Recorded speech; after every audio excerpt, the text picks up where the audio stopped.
நம்மை என்னவெல்லாம் சொல்லி அடக்குமுறைக்கு ஆளாக்கினார்களோ, நம்மை என்னவெல்லாம் சொல்லி எழவிடாமல் தடுத்து நிறுத்தினார்களோ, அதையெல்லாம் அடித்து நொறுக்கி இவர்கள் திட்டமிட்டு ஒரு அவதூறை பரப்புகிறார்கள்.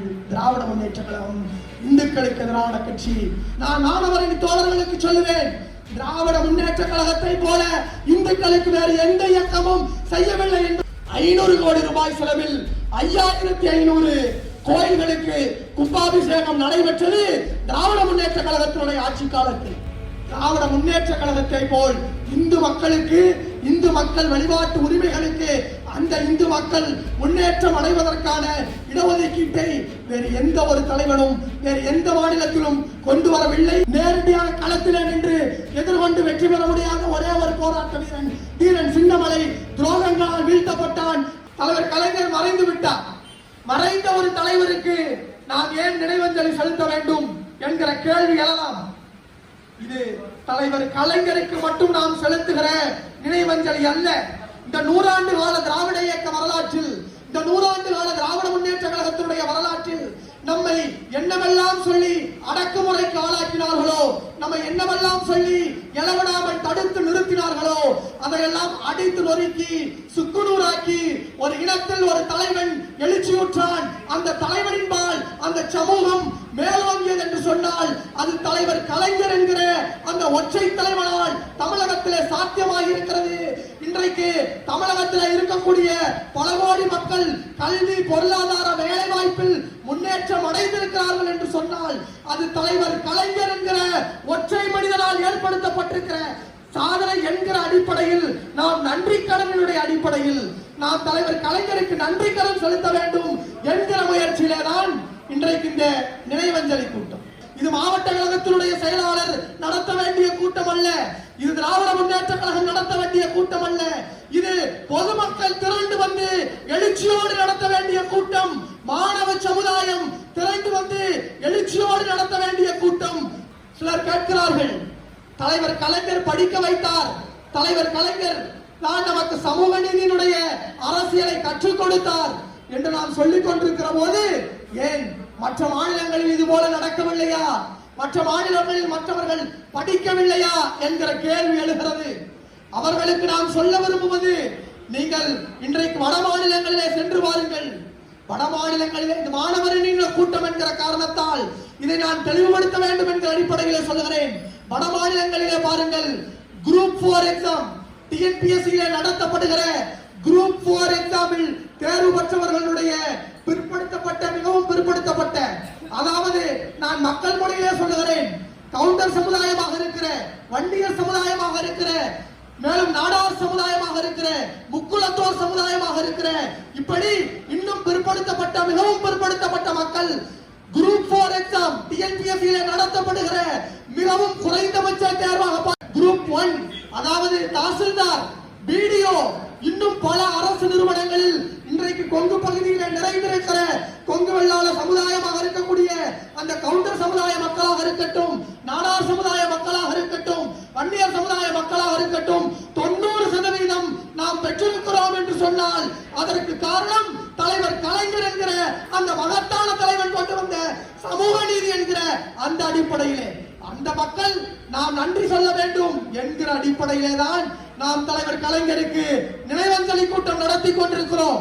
இன்றைக்கு திராவிட முன்னேற்ற கழகத்தில் என்ன அடிப்படையில் அவர்கள் சொல்லுகிறார்கள் என்று சொன்னால், குறிப்பிட்ட ஒரு சமூகத்திற்கு திராவிட முன்னேற்ற கழகம் எதுவும் செய்யவில்லை, தலைவர் கலைஞர் எதுவும் செய்யவில்லை என்று சொல்லுகிறார்கள். ஆனால் திராவிட முன்னேற்ற கழகத்தை போல பெரும்பான்மை சமூகமாக இருக்கக்கூடிய இந்து சமூகத்திற்கு அவர்களுடைய மொழியிலே சொல்லுகிற போது, இந்து சமூகத்திற்கு திராவிட முன்னேற்ற கழகத்தை போல், தலைவர் கலைஞரை போல் செய்த வேறொரு சமூகம் இருக்க முடியுமா? உதாரணத்திற்கு சொல்லுகிறேன், 500 கோடி ரூபாய் செலவில் 5500 கோயில்களுக்கு கும்பாபிஷேகம் நடைபெற்றது திராவிட முன்னேற்ற கழகத்தினுடைய ஆட்சி காலத்தில். 23 ஆண்டுகள் நடைபெறாமல் இருந்த திருநின்றவூர் தேரை, திருநின்றவூர் என்கிற பகுதியில் இருந்த கோயிலுக்கு கும்பாபிஷேகத்தை நடத்தியவர் தலைவர் கலைஞரும் திராவிட முன்னேற்ற கழகமும். தமிழகத்தில் பல இடங்களில் தங்கத்தேர் ஓடியது என்று சொன்னால் அது தலைவர் கலைஞர்களுடைய ஆட்சி காலத்தில்.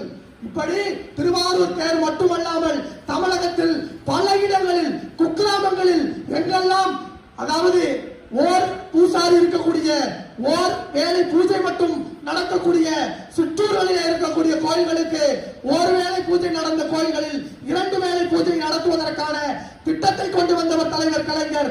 2 வேளை நடந்த இடத்தில் 3 வேளை கோயில்களிலே நடைபெறுவதற்கான திட்டங்களை கொண்டு வந்தவர் தலைவர் கலைஞர். இன்னும் ஒருபடி மேலே போய் சொல்லுகிற போது அந்த கோயில்களில் அந்த இந்து மதத்தில் வழிபாட்டை நடத்துவதற்காக நியமிக்கப்பட்டிருக்கிற பூசாரிகளுக்கு நலவாரியம் இந்தியாவிலே முதலாக தமிழகத்திலே கொண்டு வந்தவர் தலைவர் கலைஞர். பூசாரிகள் நலவாரியம், பூசாரிகளுக்கு ஓய்வூதியம், பூசாரிகளுக்கு பென்ஷன் திட்டம், பூசாரிகளுடைய குழந்தைகளுக்கு திருமணம் செய்து கொடுப்பதற்கான திட்டம், அவர்கள் இறந்து போகிற போது ஈமச்சடங்குகள் செய்வதற்கான திட்டம் என்கிற வகையில் திராவிட முன்னேற்ற கழகத்தை போல் இந்து மக்களுக்கு, இந்து மக்கள் வழிபாட்டு உரிமைகளுக்கு, அந்த இந்து மக்கள் முன்னேற்றம் அடைவதற்கான இடஒதுக்கீட்டை வேறு எந்த ஒரு தலைவனும் வேறு எந்த மாநிலத்திலும் கொண்டு வரவில்லை என்கிற போதுதான் இவர்கள் திட்டமிட்டு ஒரு அவதூறை பரப்புகிறார்கள். திராவிட முன்னேற்ற கழகம் இந்துக்களுக்கு எதிரான கட்சி, திராவிட முன்னேற்ற கழகம் இந்துக்களுக்கு எதுவும் செய்யவில்லை என்று சொல்லிக் கொண்டிருக்கிறார்கள். நான் மாணவரின் தோழர்களுக்கு சொல்லுவேன், திராவிட முன்னேற்ற கழகத்தை போல இந்துக்களுக்கு வேறு எந்த இயக்கமும் செய்யவில்லை என்பதனை உங்கள் நண்பர்களுக்கு, உங்கள் தோழர்களுக்கு, உங்கள் உறவினர்களுக்கு நீங்கள் சொல்ல வேண்டும் என்பதற்காகத்தான் இந்த திட்டங்களை எல்லாம் நான் பட்டியலிட்டேன். இன்னும் சொல்லுவதற்கு ஏராளமான செய்திகள் இருக்கிறது. இந்து மக்களுக்கு திராவிட முன்னேற்ற கழகம் என்ன செய்தது என்பதற்காக. எனக்கு முன்பு பேசிய அண்ணன் தனம் தங்களுரை பல செய்திகளை குறிப்பிட்டார். கலைஞர் கொண்டு வந்த பல திட்டங்களை சொன்னார். அவர் ஏற்படுத்திய சாதனைகளை சொன்னார். அது அனைத்தும் மக்கள் நல திட்டங்கள், அது அனைத்தும் மக்கள் வாழ்வில் முன்னேற்றம் அடைய வேண்டும் என்பதற்காக கொண்டு வரப்பட்ட திட்டங்கள். ஆனால் அதெல்லாம் கடந்து இன்றைக்கு தலைவர் கலைஞர் நினைவு கூறப்படுகிறார் என்றால் அதற்கு காரணம் என்ன தெரியுமா?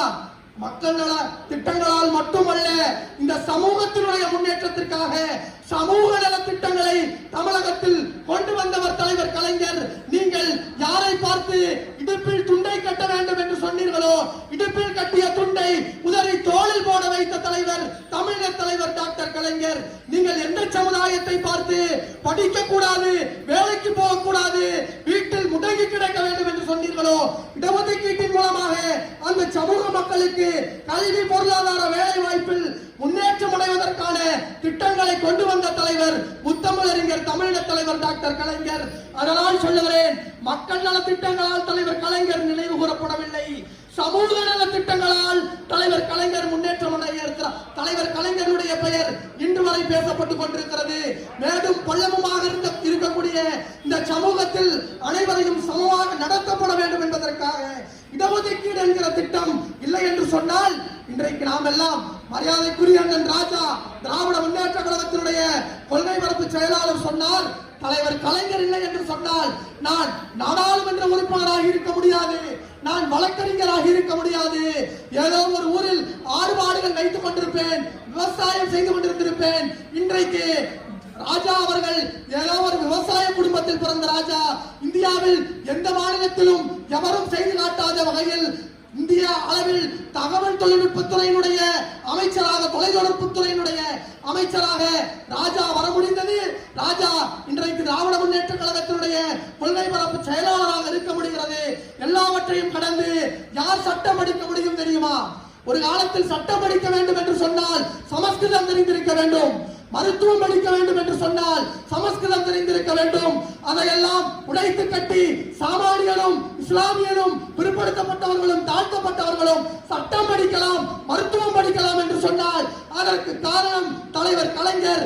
அந்த அடிப்படையில் நான் ராஜா அவர்கள் இன்றைக்கு வழக்கறிஞராக மாறினார், நாடாளுமன்ற உறுப்பினராகினார், கேபினெட் மினிஸ்டராக உயர்ந்தார் என்று சொன்னால் தலைவர் கலைஞர் என்கிற அந்த மகத்தான தலைவன் கொண்டு வந்த சமூக நீதி திட்டம் என்று மரியாதைக்குரிய அண்ணன் ராஜா அவர்கள் பதிவு செய்தார். சமூக நல திட்டங்களின் மூலமாக பாராட்டப்பட்டவர் தலைவர் கலைஞர். மேலும் நான் ஒருபடி மேலே போய் சொல்லுகிறேன், இன்றைக்கு தேர்தல் நெருங்குகிறது. தலைவர் கலைஞருடைய நினைவஞ்சலி கூட்டத்தின் மூலமாக நாம் ஒரு விடயத்தை தெளிவு பெற வேண்டும். இன்றைக்கு கொங்கு பகுதியில், குறிப்பாக பொள்ளாச்சி போன்ற பகுதிகளில் நமக்கான தாக்கத்தை திராவிட முன்னேற்ற கழகம் இன்னும் வலிமை பெற வேண்டும் என்பதற்கான ஒரு செய்தியை நாம் வேகமாக பரப்ப வேண்டும். நமக்கு தெரிந்த தோழர்களிடத்தில் சொல்ல வேண்டும். என்ன செய்தி தெரியுமா? தலைவர் கலைஞருடைய ஆட்சி காலத்திலே தான் இங்கே நீங்கள் நிலம் வைத்திருக்கலாம், லட்சக்கணக்கில் சொத்து வைத்திருக்கலாம், ஆனால் நீங்கள் படிக்க கூடாது, நீங்கள் வேலைக்கு போகக்கூடாது என்று கொங்கு வெள்ளாள கவுண்டர் சமுதாயத்தை சொல்லிக் கொண்டிருந்த போது அவர்களை பிற்படுத்தப்பட்ட சமூகத்தில் இணைத்து அவர்களும் படிக்க முடியும், அவர்களும் வேலைக்கு போக முடியும் என்கிற நிலையை உருவாக்கியது தலைவர் கலைஞரும் கருப்பு சிகப்பு கொடியும் உதயசூரியன் சின்னமும் திராவிட முன்னேற்ற கழகம் என்பதனை இங்கே நிறைந்திருக்கிற கொங்கு வெள்ளாள கவுண்டர் மக்களுக்கு நாம் எடுத்துச் சொல்ல வேண்டிய கட்டத்தில் இருக்கிறோம். அது மட்டும் தானா?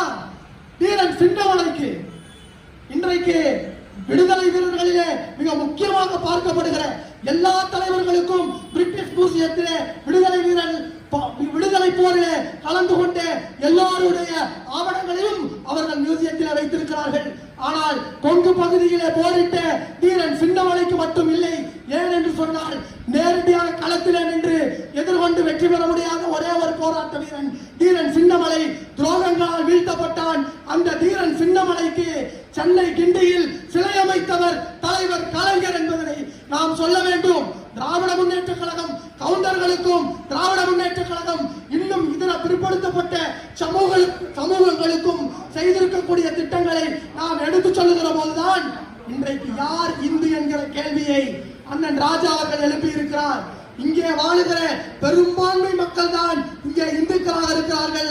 அவர்களுடைய முன்னேற்றத்திற்கு உழைத்தவர் தலைவர் கலைஞர் என்பதற்கான அடையாளங்கள் தான் தீரன் சின்னமலைக்கு சிலை அமைத்ததும் கொங்கு வெள்ளாள மக்களை பிற்படுத்தப்பட்டவர்களுடைய பட்டியலில் இணைத்து அவர்களுக்கான உரிமைகளை பெற்றுத் தந்தது. இன்றைய சூழ்நிலையில் கேரளாவினுடைய முன்னாள் முதல்வராக இருந்த அச்சுதானந்தன் சொன்னார், we cannot analyze the intense extent of Tamil Nadu politics without linking it to Dr. Karunanidhi என்று சொன்னார். தமிழக அரசியல் வரலாற்றின் தமிழக அரசியலை நாம் உள்ளார்ந்து சிந்திக்க வேண்டும், உள்ளார்ந்து தெரிந்து கொள்ள வேண்டும் என்று சொன்னால் தலைவர் கலைஞரோடு தொடர்பு படுத்தி படிக்க வேண்டும் என்று சொன்னார். அப்படிப்பட்ட தலைவர் கலைஞருக்கு இன்றைக்கு நினைவஞ்சலி கூட்டத்தை நாம் நடத்தி கொண்டிருக்கிறோம். தலைவர் கலைஞர் என்று சொன்னவுடன் இன்றைக்கு இந்த கூட்டத்திற்கு பொருத்தமான ஒரு செய்தி இருக்கிறது. மாணவரணியின் சார்பில் நடத்தப்படக்கூடிய கூட்டம் என்கிற காரணத்தால் சொல்லுகிறேன். தலைவர் கலைஞர் முதலில் துவங்கிய நாளிதழின் பெயர் மாணவ நேசன். தலைவர் கலைஞர் முதலில் துவங்கிய அமைப்பின் பெயர் தமிழ்நாடு மாணவர் மன்றம் என்கிற அமைப்பு. இப்படி மாணவர்களுக்காக மாணவ சமூகத்திலே இருந்து போராடிய தலைவர் கலைஞர் தான் இந்தியாவில் வேறு எந்த மாநிலத்தினுடைய முதல்வரும் சிந்திக்காத வகையில் ஒரு திட்டத்தை கொண்டு வந்தார். மற்ற இடங்களில் 10ஆம் வகுப்பு 12ஆம் வகுப்பு தேர்வுகளில் ஒரு பாடத்தில் நாம் தோல்வியை சந்தித்தார். ஒரு பாடத்தில் நாம் பாஸ் ஆக முடியாமல் போனால் எல்லா பாடங்களையும் மீண்டும் தேர்வு எழுத வேண்டும், எல்லா பாடங்களையும் நாம் மீண்டும் படிக்க வேண்டும். அப்படி இருக்கிற போது அங்கே இடைநிற்றல்கள் அதிகமானது, கல்வி பயின்றவர்களுடைய எண்ணிக்கை குறைந்து போனது. ஆனால் தமிழகத்தில் மட்டும்தான் ஒரு பாடத்தில் நாம் தோல்வியை சந்திக்கிற போது அந்த ஒரே ஒரு பாடத்தை படித்தெழுதினால் போதும், மீண்டும் இருக்கக்கூடிய மற்ற பாடங்களை படிக்க தேவையில்லை என்கிற வகையில் மாணவர்கள் கல்வியில் முன்னேற்றம் அடைய வேண்டும் என்பதில் வேறு எந்த மாநிலத்துடைய முதல்வரும் சிந்திக்காத வகையில் தலைவர் கலைஞர் சிந்தித்ததன் காரணமாகத்தான் இன்றைக்கு புள்ளி விவரங்கள் சொல்லுகிறது. ஆவின் நிறுவனத்திலும் சரி, விவசாய நிறுவனங்களிலும் சரி, தமிழகத்தில் 90% பிற்படுத்தப்பட்ட மிகவும் பிற்படுத்தப்பட்ட மாணவர்கள் அவர்களுக்கான இடங்களை பெற்றிருக்கிறார்கள் என்று சொன்னால் அதற்கு காரணம் தலைவர் கலைஞர் கொண்டு வந்த அந்த இடஒதுக்கீடும் தலைவர் கலைஞர் கொண்டு வந்த மாணவர் நலன் சார்ந்த திட்டங்களும். இன்றைக்கு ஆபத்து வந்திருக்கிறது. புதிய கல்விக் கொள்கை கொண்டு வருகிறார்கள். ஆனால் இதுபோல தமிழகத்திலும் மருத்துவம் படிக்க வேண்டுமா, இன்றைக்கு நாம் பொறியியல் படிக்க வேண்டுமா, நுழைவுத் தேர்வு இருந்தது. சாதாரண கிராமப்புற மாணவர்களும் இங்கே இருக்கக்கூடிய ஒன்றுமில்லாதவர்களும் எப்படி நுழைவுத் தேர்வை படித்து அவர்கள் பேர் படிப்பு என்று சொல்லப்படுகிற பொறியியல் கல்வியையும் மருத்துவ கல்லூரியையும் படிப்பார்கள் என்று சிந்தித்தவர் தலைவர் கலைஞர். அந்த அடிப்படையில் பொறியியல் தேர்வுக்கான நுழைவுத் தேர்வை ரத்து செய்தவர், மருத்துவ படிப்பிற்கான நுழைவுத் தேர்வை ரத்து செய்தவர். நுழைவுத் தேர்வு இல்லாமல் இன்றைக்கு நம்முடைய மாணவர்கள் பொறியியல் படிப்பில் மருத்துவ படிப்பில் தலைவர்களுக்கான இடத்தை பெற்றிருக்கிறார்கள் என்று சொன்னால் அதற்கு காரணம் தலைவர் கலைஞர் ரத்து செய்த நுழைவுத் தேர்வு என்கிற அந்த திட்டம். இன்றைக்கு அந்த நுழைவுத் தேர்வு என்பதனை புதிய கல்விக் கொள்கையின் மூலமாக மீண்டும் கொண்டு வருகிறார்கள். புதிய கல்விக் கொள்கையினுடைய அடிப்படையில் நாம் மீண்டும் தேர்வுகள் எழுத வேண்டும். நாம் மீண்டும் 3ஆம் வகுப்பு, 5ஆம் வகுப்பு, 8ஆம் வகுப்பில் பொதுத் தேர்வை சந்திக்க வேண்டும் என்கிற திட்டம் வருகிற போது இந்தியாவிலேயே ஒரே ஒரு மாநிலத்தினுடைய எதிர்க்கட்சி தலைவர் மட்டும்தான் புதிய கல்விக் கொள்கை என்பது பிற்படுத்தப்பட்ட மாணவர்களையும் மிகவும் பிற்படுத்தப்பட்ட மாணவர்களின் கல்வி உரிமையை நசுக்குகிறது என்று பேசினார் என்று சொன்னால் அது நம்முடைய திராவிட முன்னேற்ற கழகத்தினுடைய தலைவர் அண்ணன் தளபதி மட்டும்தான் என்கிற போதுதான் இன்றைக்கு இந்தியாவே அண்ணன் தளபதியை திரும்பி பார்க்கிறது. கூட்டங்கள் பேசிக் கொண்டிருக்கிற காரணத்தால், இணையவழியின் மூலமாகவும் தொடர்ந்து நிகழ்ச்சிகள் இருந்து கொண்டிருக்கிற காரணத்தால் தொண்டை ஒத்துழைக்க மறுக்கிறது என்கிற அடிப்படையில் சிறிய செய்திகளோடு என்னுடைய உரையை நிறைவு செய்கிறேன்.